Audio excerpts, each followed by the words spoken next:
Hi, I'm Bill Furlong, and along with my colleague Dr. Mary Crossan, we co host our podcast, Question of Character, where we answer all of your questions about the Ivey Leader Character Framework. We are delighted you can join us today. And remember, if this is the first time you've heard about leadership character, we'd suggest you listen to episodes 1 and 2. They're kind of like a leader character 101A and B, and that'll give you sort of the basics and the kind of the foundations of the Ivy Leader Character Framework. And I think it'll make this podcast and this episode and other episodes easier to follow. And I think you'll get a lot more out of it as well. So now I'd like to introduce you to my co-host. She's a distinguished university professor at Western University, teaching at the Ivey Business School in London, Ontario. Her research has been widely published in some of the world's most prestigious academic journals, and she's also the author of the book Developing Leadership Character. She is Dr. Mary Crossan. Hello, Mary. How are you?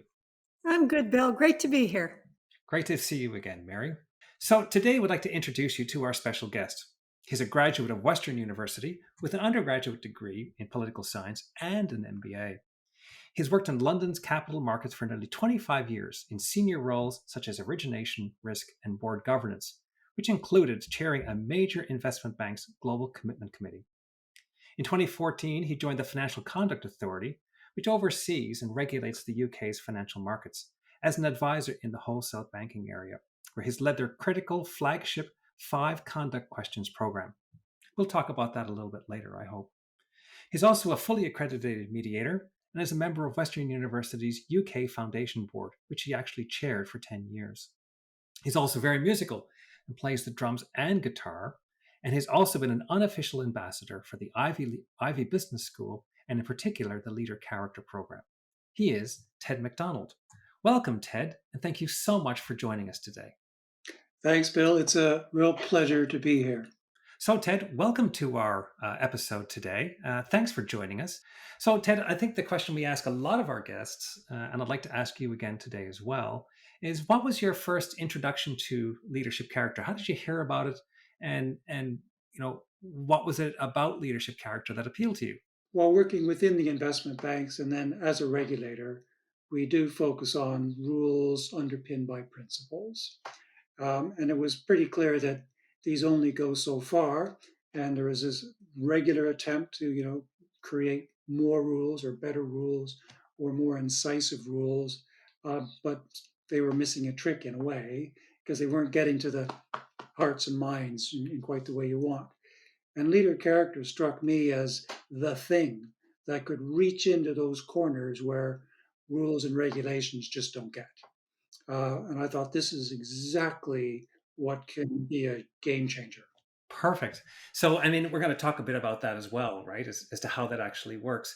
Now, before we get maybe a bit further, and I was a regulator once myself, I mean, I think we want to provide some sort of a disclaimer today around the nature of your comments, or really more your own personal comments and not those of the FCA. Is that right?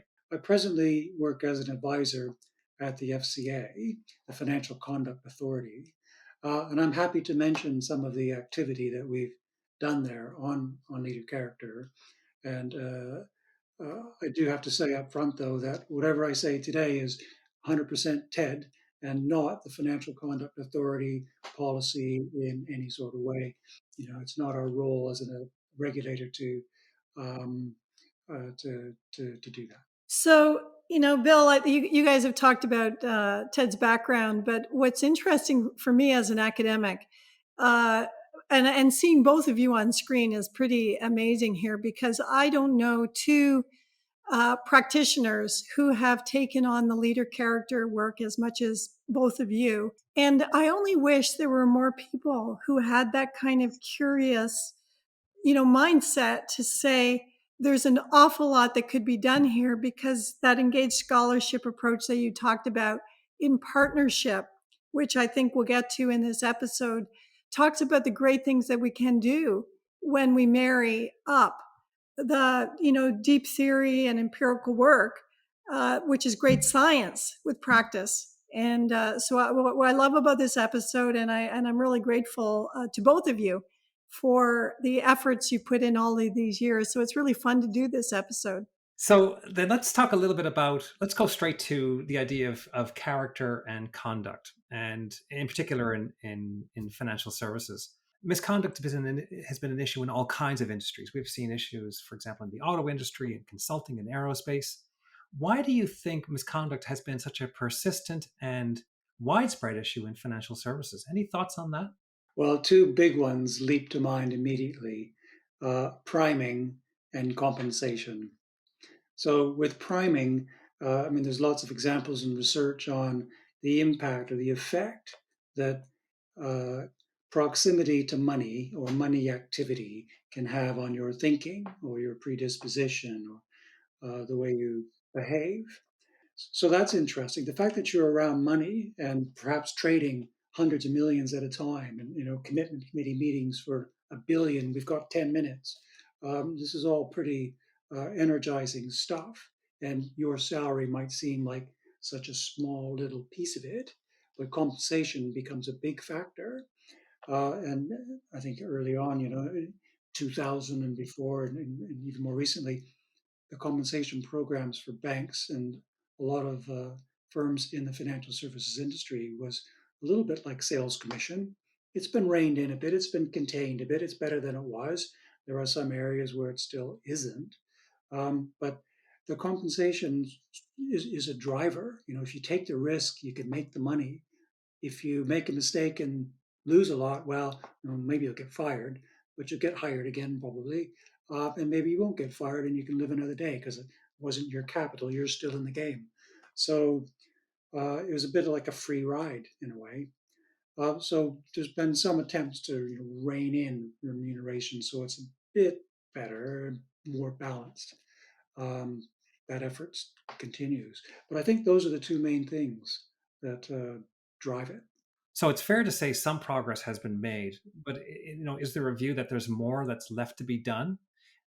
This is really something that picked up after the '08 financial crisis, right? And a lot of work has been done, but is there still more left to be done? Is that kind of the view, generally speaking, amongst the industry and regulators?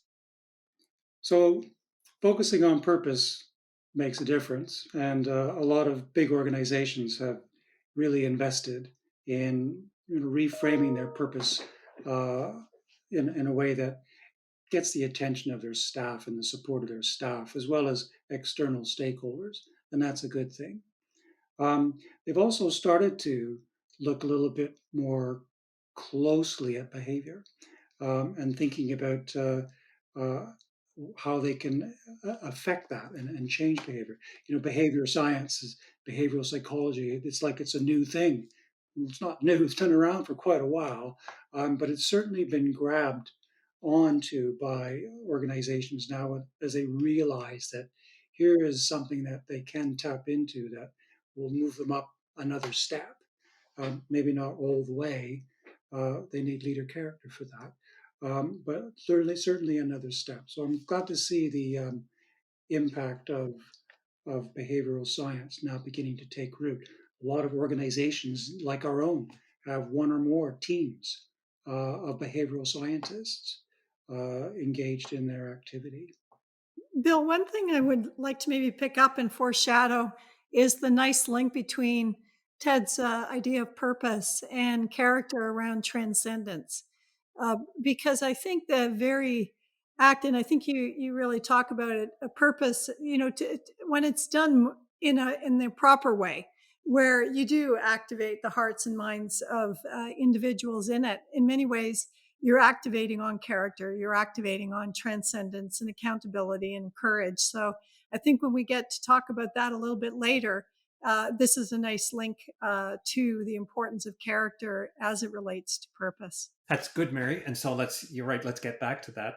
The other part too, when I think about Ted's discussion around behavioral scientists and behavioral psychologists on staff, part of what that does is it helps you identify and understand behaviors, but it might not necessarily help you change behaviors or to get the behaviors that you want. And I think that's one of the contributions that I think as we talk about this a bit more is where leader character has a role to play, is to drive that activity that where you want it to go. Leader character gets the stuff you see painted on the lobby walls into your heart rather than, yeah. So Ted, and how has COVID-19 affected things? The transition occurred extremely quickly, but now everyone's working from home. And To what extent have you seen that affect things like behavior and culture and conduct? Yeah, it's the world's largest petri dish ever, and it was a shock, and it was sort of a novelty for a few days for staff to be working from home suddenly. Um, but it became a bit more of a shock later as they realized that everyone's sense of isolation and working from home was unique, depending on where they were, depending on the circumstances, whether they had a desk or not, or whether they were using an ironing board while sitting on the bed to do their work. And the person in the next room worked for a different bank, and you had to be careful what you said because of conflicts of interest and that sort of thing. It was pretty tricky. So all sorts of conduct issues were like screaming. Firms admitted, we can't do all the usual stuff we could do. And I think all the regulators said, do the best you can and fix it fast, which is what happened. Um, so longer term now, it's been a year. You can see the fissures. A lot of people want to work from home permanently, and or that there's definitely a permanent shift there to what we call hybrid working, sometime at home, sometime at the office, and balance it the way you think best.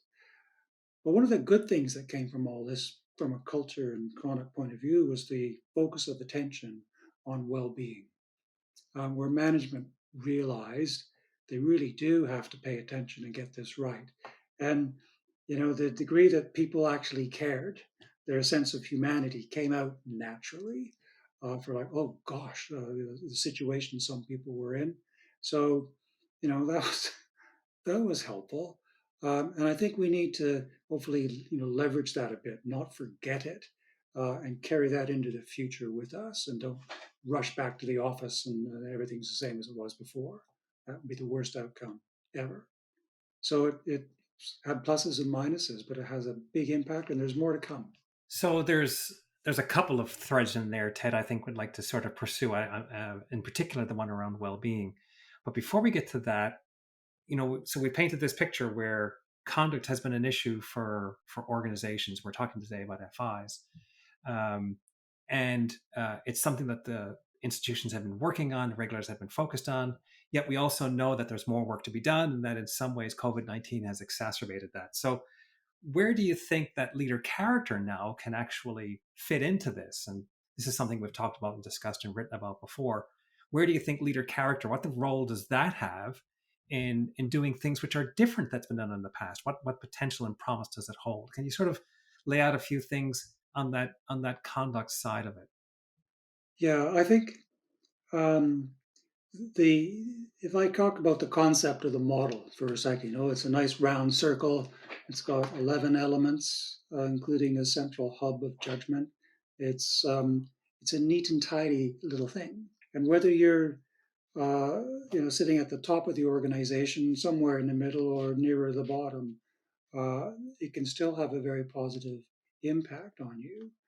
I thought it was Well, I was just sort of grateful and appreciative when I was asked to do some leader character sessions for some staff, because it was 12 months into this pandemic and people were a bit sort of going through a low patch. And Ted, can you cheer us up a bit? And can you show us how you use the leader character model to kind of get a grip again and get a sense of balance, and realize that everybody can't be at their best all the time, but also just being a little bit more alert to your team members and how they look and how they're behaving, and appreciating that there's probably quite a story behind it of which we know very little.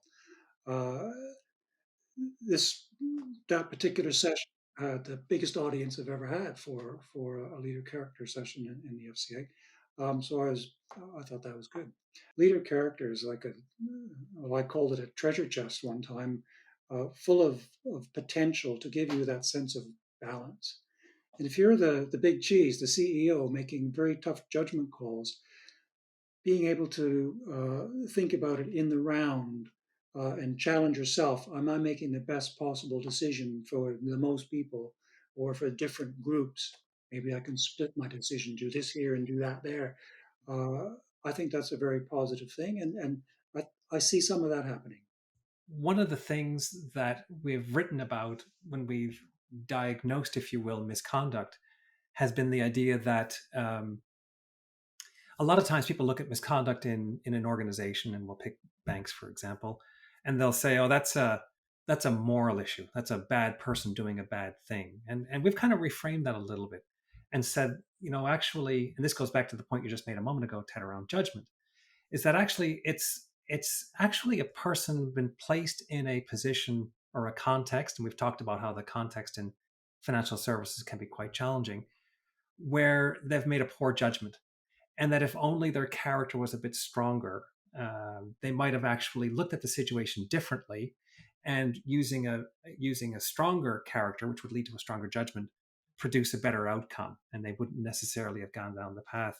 I mean, is that something that you've sort of seen and looked at, and think that that would be the stronger you can make individuals' character inside organizations, making that connection to stronger judgments, which ultimately would lead to better misconduct and, of course, better performance. Is that a view that you would subscribe to as well? Yeah, it certainly is. If I still lived on a trading floor, I'd probably have a lot more examples to talk about. But I think that if you truly want to, operate in line with the purpose of the organization, why you're there, then you want to have the skill set to do as well or better than anybody else. And it's certainly not just about being a nice chap and being polite and all that sort of thing. I think you need a bit more than that. Yeah, for sure, Ted. People often think about character as being somebody who's nice, or it's about ethical decision making. But the notion is the misconduct, poor judgment.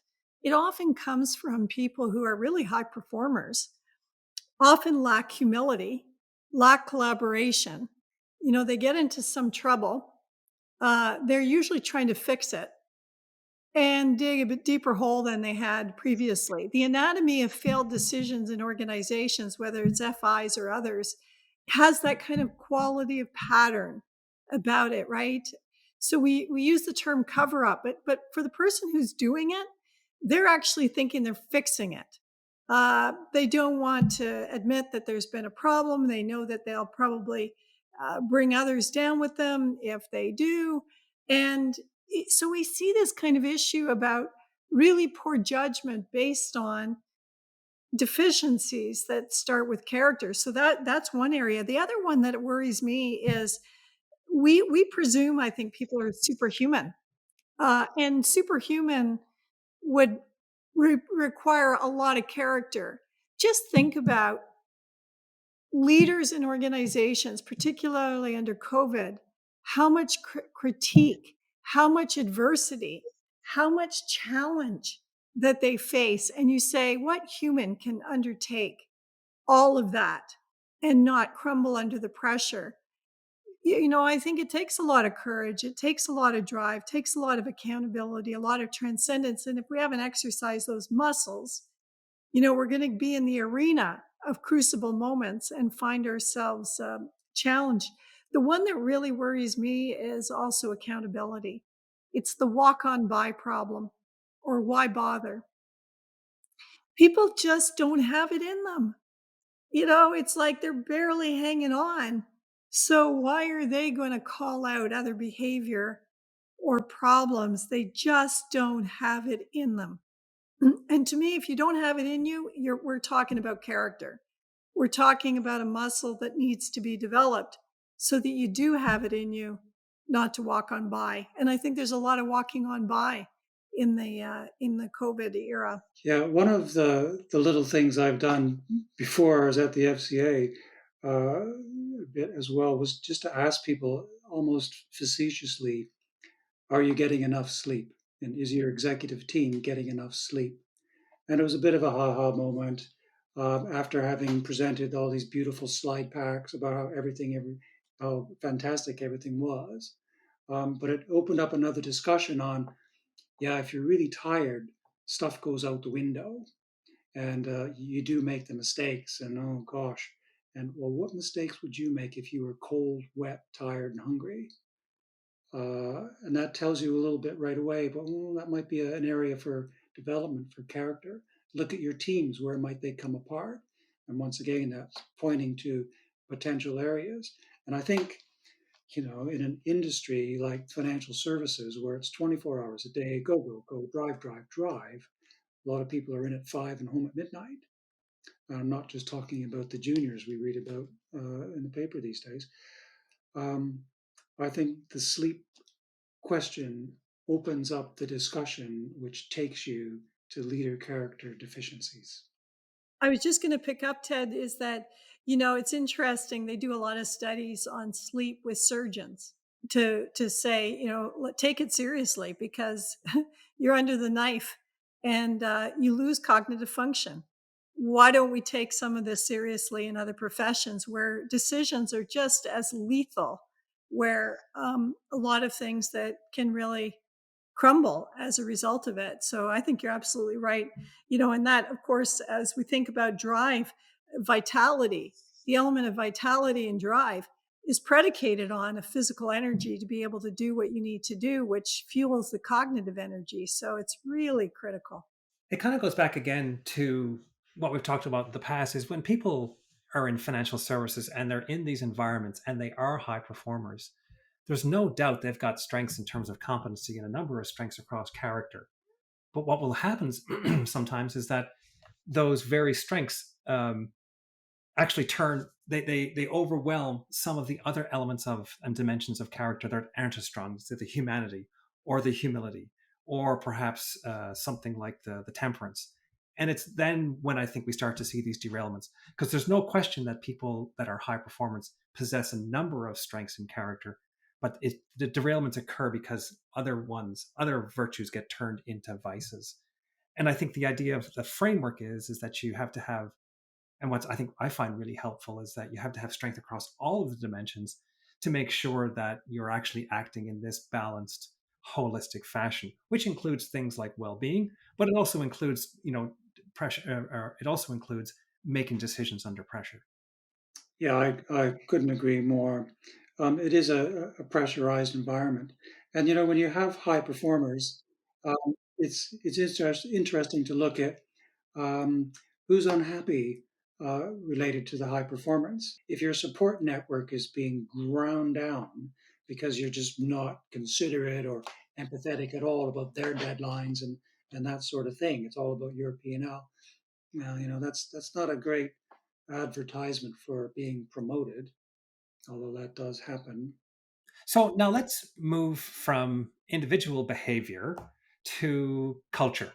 And one way of looking at culture, and I'd like to get your view on this, Ted and Mary, is that really culture is the amalgamation, the aggregation, if you will, of every individual's conduct inside of that organization. So would you agree that that's the case, that really culture is the aggregation of individual conduct, and as we're tying together conduct and character, that it's really the aggregate of the character of the organization and its leaders? Ted's any thought on that, Ted? Well, I think that works in theory, and I subscribe to that theory that behavior and common, regular, repetitive, predictable behavior is a good indicator of the kind of culture and the cultural health an organization might have. And if you're an organization of 25 people, you might be able to get your arms around it completely. When you're 250,000 or whatever, it's a different matter. Even in a one location, if you're walking across different sort of product areas or support areas or the IT department or the kitchen, or you're just going to see all sorts of cultures emerge, and you can't sit back and go, uh, and I don't think we try to, or anybody tries to, or the regulators don't try to, but they try to get a sense of where could the culture go wrong in a place where it would make a difference and cause harm. And that's where we start to pay attention. And that's when we start to look at patterns of behavior and the predisposition to do something, or to not have a strong enough disposition to avoid problems. I think you just want to get a sense of, is there cultural health in the effort from senior management and elsewhere in the firm to cultivate a way of doing things as a group. And we, well, as a regulator, the FCA talks a lot about, diversity and inclusion and psychological safety and the strength of purpose as that guiding point and such like. And of course, the rules and the regs, and we'll fine you if we catch you out in a bad way.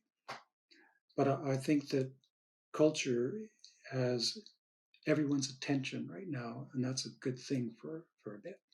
Bill, one thing I would add is that although we often talk about culture as a reflection of the character of the individuals within organizations, a piece where you really see it play out, which relates to something that Ted talked about earlier, it's the nature of the relationship between people and how it reveals their character. So it's the quality of the conversations. Ted, I was really picking up on where one group tends to, make it difficult or not really have respect for another group. Grind them down, I think was the term that you used, where we see people undermining others in organizations. Well, this is what leads to the problems of not having a psychologically safe environment, right? So it's not psychologically safe because we have weaknesses in character that lead to the kind of problem in the conversations that we have one to another, where people do not feel they can trust, respect, feel like they're heard, you know, feel like people are not acting in their self-interest. So, Bill, what I would add to that kind of depiction that we have culture as a reflection of character of the individuals in the organization revealed in the conversations in a very observable way between people.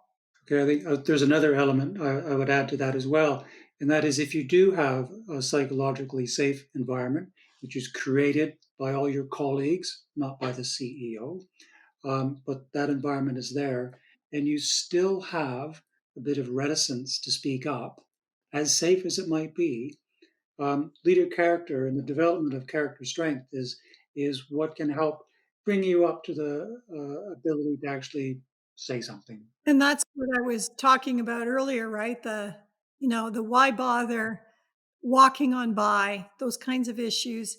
Again, we know that the anatomy of failed decisions are exactly that kind of quality, where people don't bring up the issues. They don't bring them up strong enough. They don't bring them up in a repeated way. And, organizations end up walking on by and having those really egregious kinds of problems. And that brings me back, though, to the idea that strengthening the character of the individuals inside of an organization, it addresses that. It addresses the case of the individual who, in a very sort of discrete circumstance, is trying to manage a problem, and they manage it the right way using judgment. But it also addresses the issues of the quality of the conversations and the sense of perspective and the sense of respect that people have in their everyday conversations too. So the idea that an organization investing in the individual character or the character of all the individuals in the organization will start to see those elements of culture move forward in a very positive way.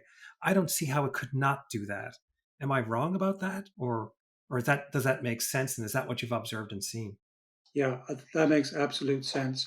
I've borrowed that curve of yours about behavior, where Nelson Mandela lives out on one end and people that belong in jail live at the other end. And we've spent a lot of time as regulators or compliance departments or legal departments, whatever, enforcing around the bad end. And regulators, of course, are interested in that, and catching uh, breaches and fraudulent behavior, etc. But they're interested in the whole curve, in the sense that good people, if I can call it that, at your Nelson Mandela end of the curve, we don't want them to backslide. We want them to be fully and properly supported so that they stay at that end of the curve. And if they're in the middle where the rules are really important and they bump right up against those rules from time to time, well, it's important that they be supported as well. And I think leader character and judgment calls are so important, because these aren't necessarily, it's not a question of ethics usually, as I think you've discovered in your research, that judgment explains a lot more. And so I think that the leader character approach has a big role to play in the health of that leading front end of the curve, which is most of the people in the industry, as opposed to the determined fraudster, where no amount of leader character is maybe going to help. That brings us then to so what can be done? More practically speaking, we can sort of see the theoretical link and the conceptual link. What can be done? What has been done? What have you seen done?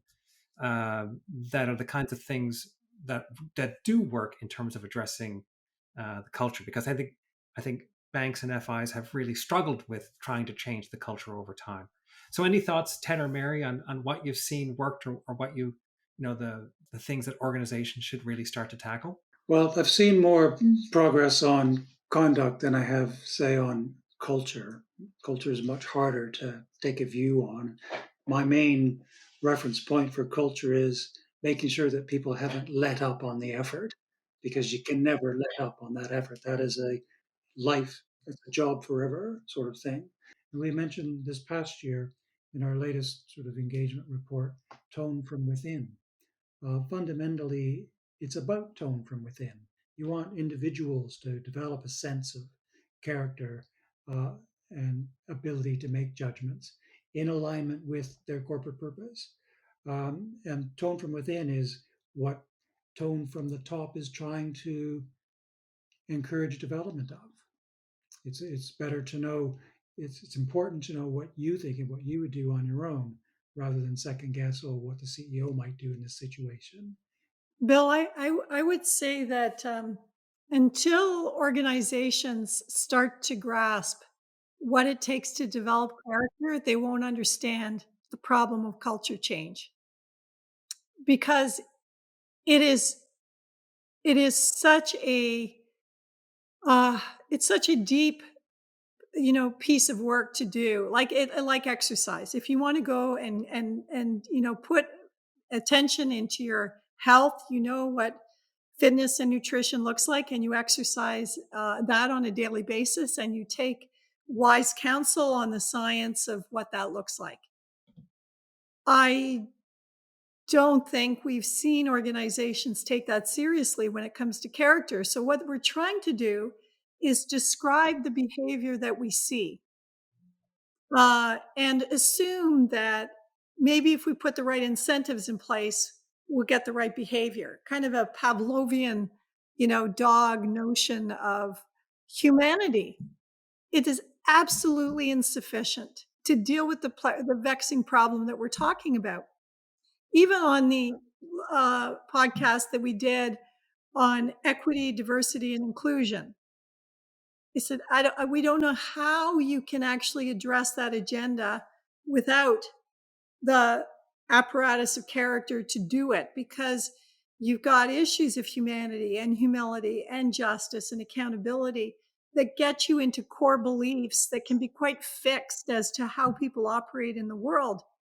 And so if you want to rewire the culture of an organization, you really have to take seriously uh, the development of character of the individuals.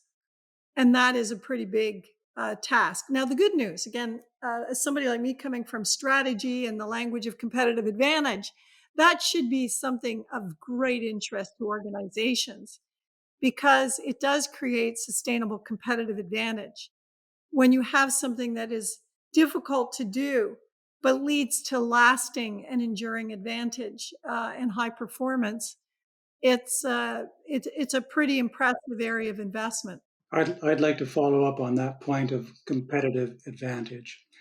When we first started talking about conduct with the industry, uh, there was a lot of confusion, a bit of resistance, and what is all this about, and what do we have to do, etc. Um, but the firms that understood it the best realized early that um, doing the job well of developing good conduct would be a competitive advantage. And they have left their competitors some distance behind. So I think that if they appreciate that character and character strength would give them a competitive advantage, then we'll be off to the races. So we've talked about um, how much benefit there is to organizations in terms of competitive advantage and outcomes if they invest in character at the individual level. Yet we've not seen, or we've seen organizations begin to take that process on.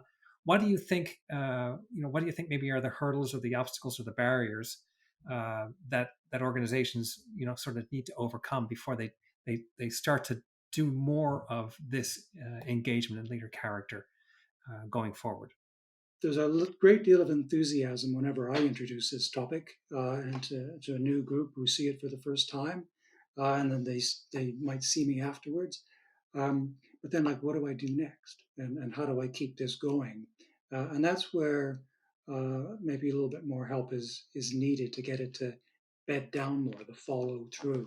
Bill, I think the Virtuosity app is exactly that gap that we wanted to fill there, is to say, so what happens when somebody says, I want the program to be able to do this? That was the gap that we really wanted to fill with that.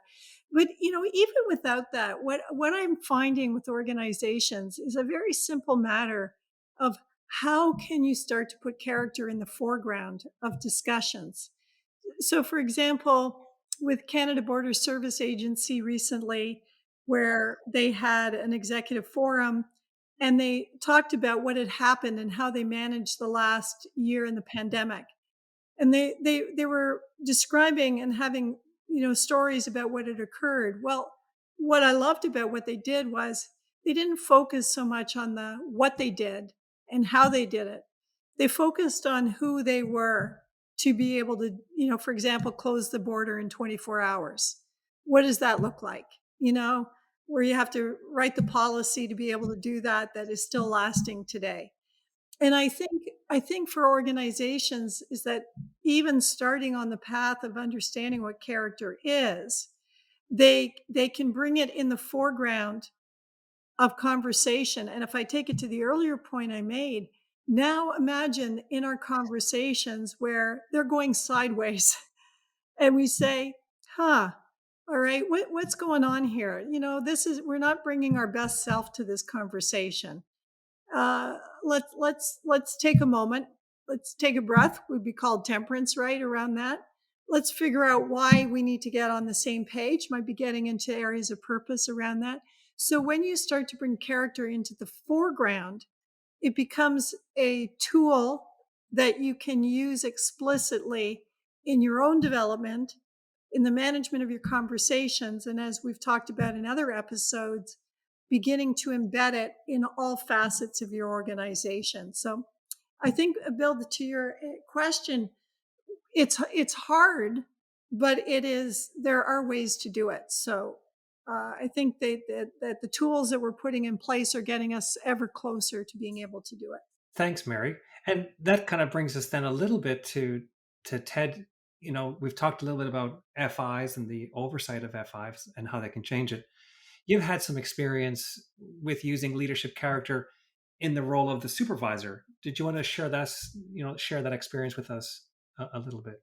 Okay, so, a couple of things we did, uh, several. So one of the first things we did was, as a regulator, we invited the CEOs of the top 20 global investment banks for a round table, as we do from time to time, and we sat them in front of you, Bill, and Mary, and a few others from Ivey, just to introduce the concept. And I think it's fair to say that that was quite a lively session that they won't soon forget. And a number of those banks have followed up with the program, as you know. But others who weren't in attendance, I'm still in discussion with, who heard about it, who expressed an interest, and who followed up and sort of kept in touch about it a little bit. So that was a good thing to do externally, to get some initial just awareness of it. But internally, we exposed our management team, my colleagues, to leader character and the 360 review process, just to test drive it as a not as an HR thing, just as a training exercise. And it was a runaway success. People came up to me afterwards and said, never in their careers have they had such useful feedback on how they conduct themselves. And Mary followed up with a presentation to staff at the FCA, which we videotaped, and it was one of the most popular videos on our site for quite a while.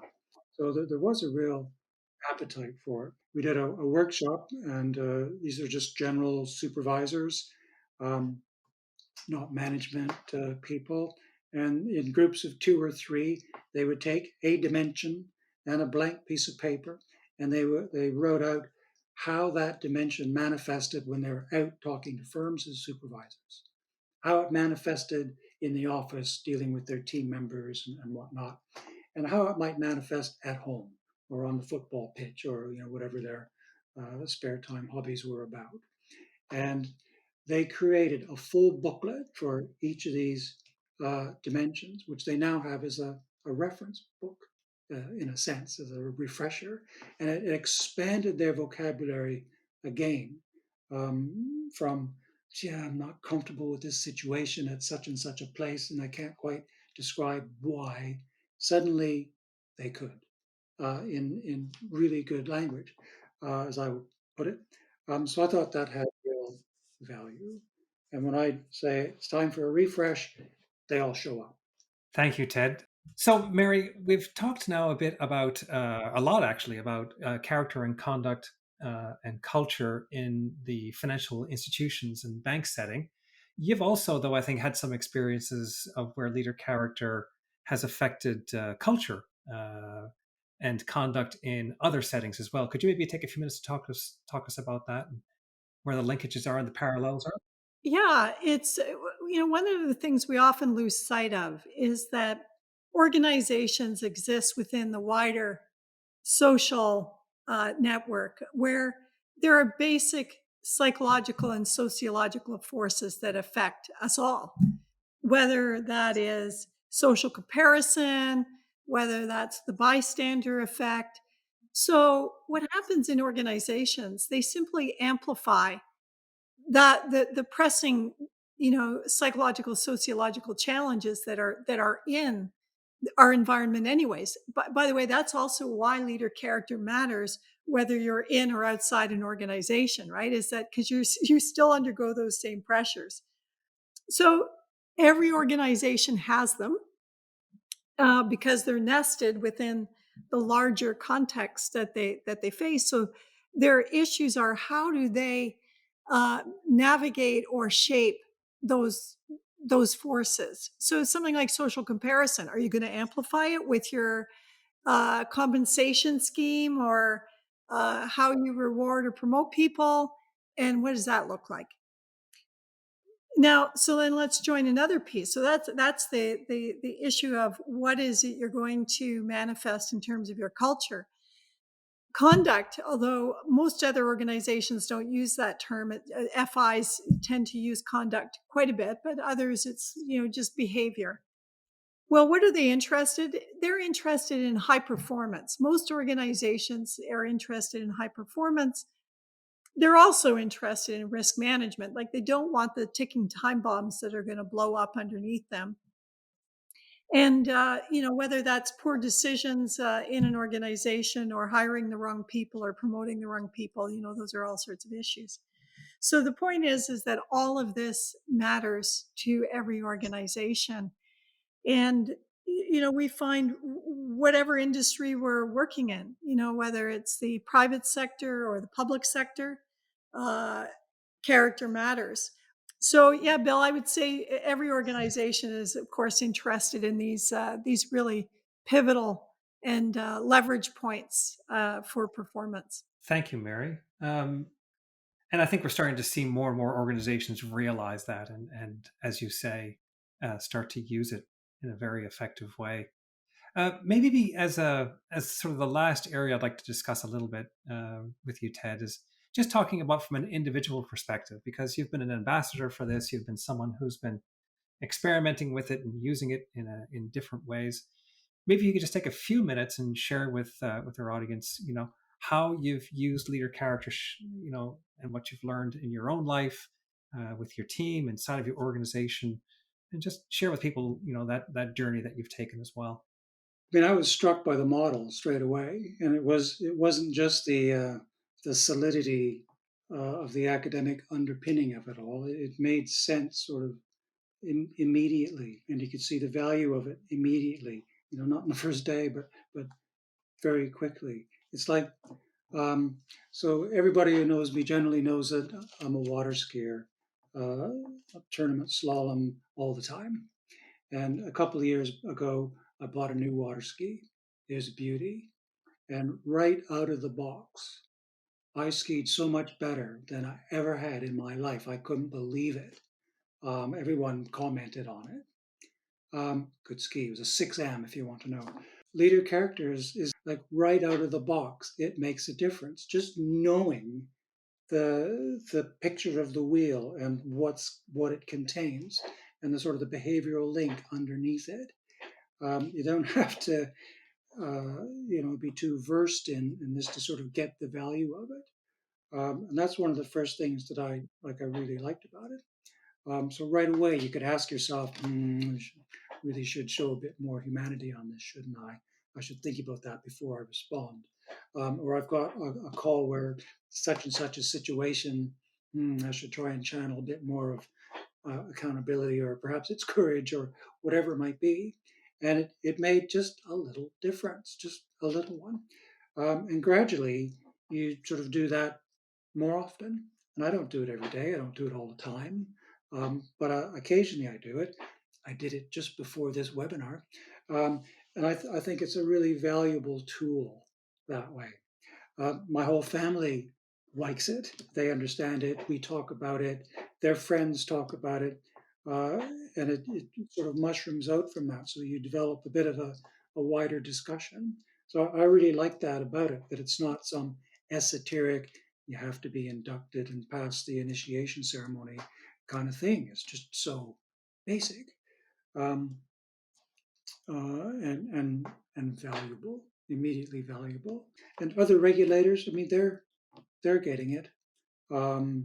We had the pleasure of attending the New York Federal Reserve Roundtable with 25 regulators from around the world, all interested in this as they themselves move from just being prudentially oriented to prudential and conduct, and their efforts to try and encourage other regulators around the world to do the same thing.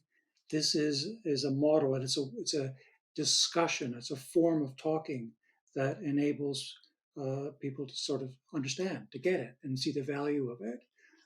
So I'm really encouraged about not just my own use of it, but my own ability to, or luck, to have helped initiate a number of conversations of this nature. Thank you, Ted. That's a great summary and a great way to tie up the conversation that we've had today. Mary, anything else you wanted to add? Well, I definitely want to reinforce the what I talked about at the very beginning, Ted. That not only have you embraced the work around leader character for yourself, but you've seen its wider scope, and you really have been an ambassador to try to create and foster the links uh, to enable the conversations that need to be had. And this engaged scholarship approach, I think it's really an example of how academia and practice can work together to do really phenomenal things. And this is one of those areas that really merits that kind of quality of combination. So I want to thank you for your ongoing efforts in this area. It's been fantastic working with you. Well, I appreciate the words. Thanks very much, Mary. I felt like I slipped in the side door of your big effort, and I've been enjoying this ride ever since. And I'm not keen to get off this train. I think it still has a long way to travel. And, whether it's thinking about personal and, I keep it handy, or engaging with other firms and trying to get them to think about this a little bit more. I think of leader character, it's so versatile in how it can be used uh, individually and organization. It's like the Swiss Army knife of individual and organizational development. No matter where you put it to use, it can add real value, whether it's complete transformation of your organization or just a slight tweak. It makes a difference. Thank you, Ted. So thanks again to you, Ted, and also to Mary. I think this was a great episode talking about how character, conduct, and culture all fit together within the financial services area and how that can be broadened and expanded to other areas as well. And some of the comments that Mary made, more generally speaking, around how culture and character are connected. There's lessons, I think, here for individuals, for people in HR, in the C-suite, for CEOs, and for regulators, all as a way to get at these very difficult issues of how do we manage conduct and misconduct, and how do we manage culture and culture risk. I think there's no question leadership character is this foundational building block that at the individual level upon which individual conduct and culture, and as Mary was mentioning earlier, those cultural interactions that occur every single day. And it's a way to shape that in a very positive way. And that leads to increased well-being and better outcomes right across the organization. So a big thank you again to you, Ted. I think this has been a fabulous episode. You bring so much to the discussion today and always have. I've been looking forward to, and Mary and I were planning this episode when we were first planning out all of the episodes, and we wanted to have you inside of our top 10. Again, thanks from Mary and I for all you've done to advance the adoption of leadership character across so many different sectors. The pioneering work that you've done, the positive changes that you've made in countless organizations and in countless lives. And I think those, again, as I've mentioned to other people that have really been pioneers here, I think these ripples will extend in positive ways for a long time in ways that you can't even imagine. We wish you best of luck, of course, in your future endeavors, and we will, of course, stay in close touch on that. And we'd love to have you come back sometime and maybe give us updates as to the progress that you're making in those different areas. So thank you again. I look forward to that. Thank you very much, Mary and Bill. So if you've liked what you've heard today, then please share with your friends and your colleagues. If you've really liked what you heard today, then please consider subscribing to our podcast. We also have a website called questionofcharacter.com, where we'll post this episode and other episodes, and also any of the links that have come up in the discussions that we've had today. It's also a place where you can send us any of your comments, your ideas, and maybe even suggestions for future episodes. We'll also post links to the Ian O. Inatowicz Institute for Leadership at the Ivey Business School, where there's even more research, more articles, and information about the Ivey Leader Character Framework. So it's time to wrap up. Ted? Thanks very much, Bill and Mary. Good to be here, Ted, and looking forward to seeing you in person in the near future. Thank you both, Ted and Mary. Goodbye, everyone. Have a good day.